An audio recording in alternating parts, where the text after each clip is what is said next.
I will not become like my other brothers, other 3 brothers who flatly refused. And there is a likening of the son who flatly refuses his father's request. He is considered like his father's. Actually, he is considered his not to be no better than his father's urine, like mutra. I think that's mutra must be the Sanskrit word for urine. So a son that simply refuses like that, he is considered to be no better than his father's urine. So Buddha said, I'm determined at least not to become a 3rd-class son like that. So he said, yes, I will do it, because he wanted to save himself from coming in that category. So he saw the fault or the discrepancy of his brothers, and he became determined not to do that. And then we have who is that explaining this? Because this is an explanation of the first-class devotee, a first-class disciple, the second-class disciple, and the third-class disciple. Who is explaining this? Is it Shukadeva Goswami who's explaining it? Who's giving that comment? How is it coming in? I can't remember exactly. It could be there with Puru. Is he's explaining it like that? He's the one who's explaining it? Could be, I don't know. Okay, I don't remember. But in this narration, there is given of what is the symptom of a first-class disciple, what is the symptom of a second-class disciple, what is the symptom of a third-class disciple. And the symptom of a... And then there's a low-class disciple also actually. And the one who is not within the class even, he's completely outside of all classes, he's the one who flatly refuses. He's not considered a disciple, he's considered a reject, he's fallen. And then there's a third-class disciple. He's asked, and he does it, but he does it grudgingly. He doesn't want to do it, but he does it, isn't it? It's correct. And then the second-class disciple, he is ordered and he does it. He doesn't grudge or anything, but he just gets orders and he does it. And then the first-class disciple, even without being asked, he knows the mind of his spiritual master or his authority, and he acts in such a way that is pleasing, that pleases his spiritual master. So that's the first class. So that being said, why should we want for our authority to need to correct us? That is not being a first-class disciple, and that is not first-class intelligence. First-class intelligence means to consider, am I acting in such a way that my authority has to go out of the way in order to correct me, to punish me? Why should I do that? Is that very intelligent? So a first-class intelligent person will think, I don't want to do that. Like Buddha, I refuse to do that, to give trouble to my authority, to give trouble to my spiritual master. I will act in such a way that will never happen. So at least we should know, for a devotee staying in a temple, like being a member of an ashram, then these things are there, they need to be followed. Otherwise, our authority will have to go out of his way to correct us. And why should we do that? We should have that much consideration. Now we should be able to put ourselves in the shoes of an authority or a spiritual master and know the troubles. Because if the members of a temple do not follow this, do not follow these regulations, then the authority will suffer. Because this is the responsibility of authority, ultimately, that those who stay in ashram, they follow the principles which are expected of the status of devotees who stay in a temple, as established by the Acharya Srila Prabhupada. He set the standards. And if we somehow, we're not acting within, up to those standards, then we should know there will be a reaction there, and that will be suffered by the authority.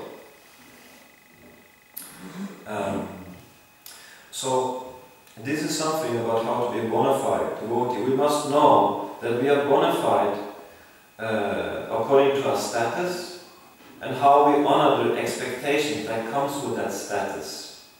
Then only are we to be considered bona fide.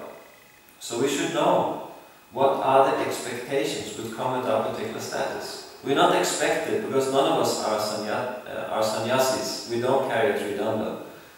So as we know, the expectation for a sannyasi is very high. But since none of us are in that ashram, we don't have, that status. Also, the expectation that follow with that status, they don't apply to us, but we do have some status, and there are some expectations that follow with our status, and we should very well know this, and we should be willing and ready to honor those expectations, and even we should be willing to progress from our present status. If that is there, then we may actually come in the scope of being considered bona fide devotees. Whereas if we're careless and even about our discrepancies, then we may come in the scope of not being bona fide. And then we may expect some correction. We may expect the Dhamma to come on our head. But still, we should accept that Dhamma's mercy and continue. That's the sign of real humility.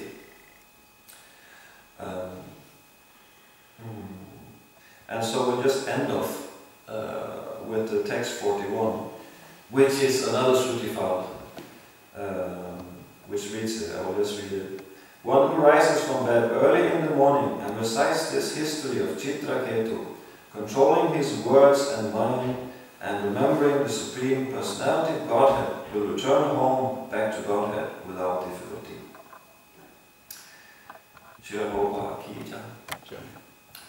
So, you have some comments or questions you'd like to contribute? Yes?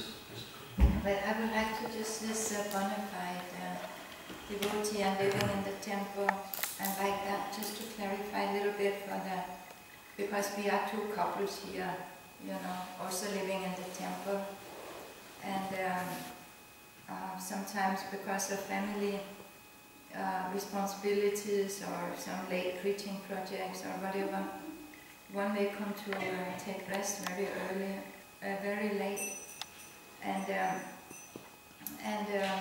I know Prabhupada wants us all to come for Mangalati, but is it more bona fide, is it more proper to live outside than to live in the temple when sometimes these things occur?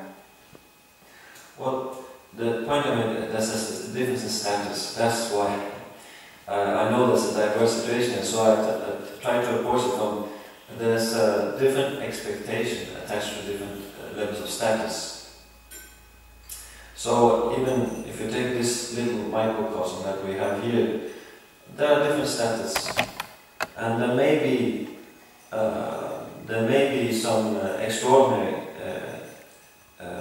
there may be some conditions which you can say will act as a lenience, give a lenience. But the whole thing is our own attitude. How we think about if we think it's okay, or that I don't come from Mangalati, and if there's not, if there's no really good excuse for us not to get to Mangalati and we start to justify, then that's a problem. So it depends on our attitude of how we go about it. And we know very well ourselves. If we're honest, then we will actually know, would it be possible for me to get up from Mangalati, or simply did I just, choose not to do so, out of, my own, you can say, fault, my faultiness. So we know very well, and if we're honest, we will endeavor honestly, you to say. And it doesn't matter actually for grihastas. The Krishna conscious grihasta doesn't matter if they live inside the temple or outside. And the Prabhupada expected also for grihastas to, and as far as possible, within perfectly to be as inspired to honor these principles as brahmacharis. So we should be inspired simply as best as possible to follow the acharya. And we should be,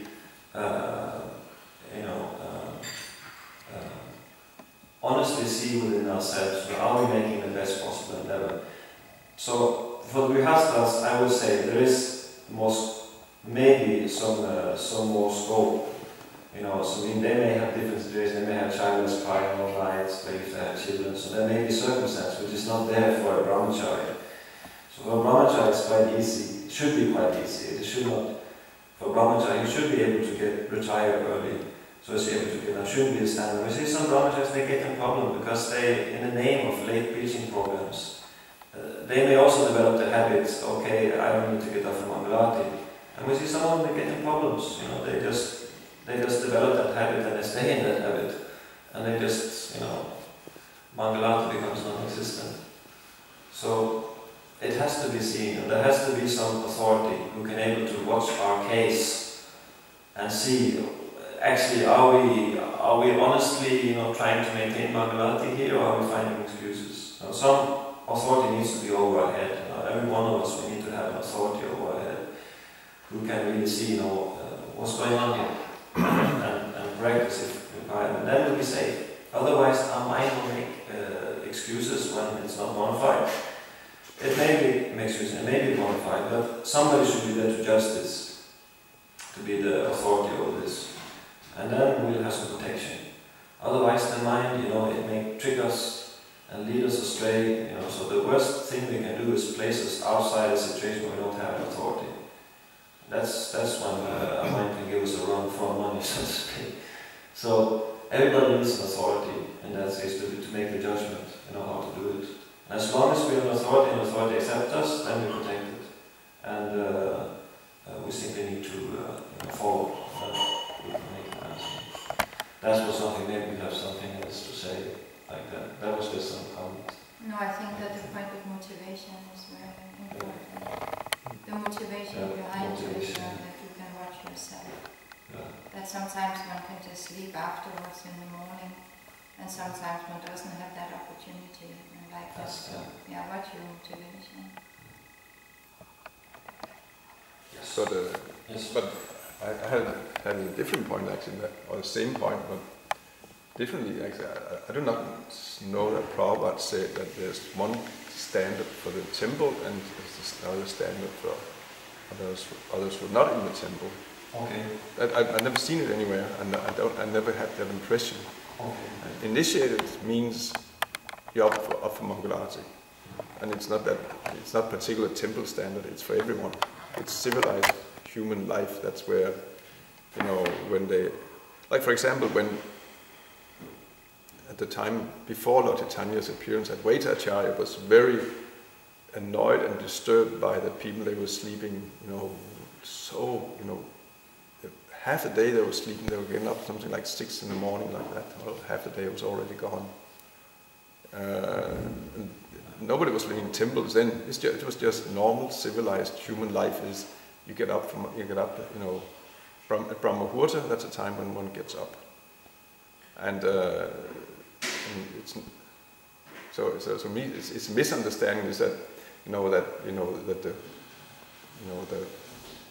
sadhana and the rhythm that Prabhupada introduced, that is for temples. It's not for temples. It's for anyone who wants to go back home, back to Godhead, and, you know, and be a devotee.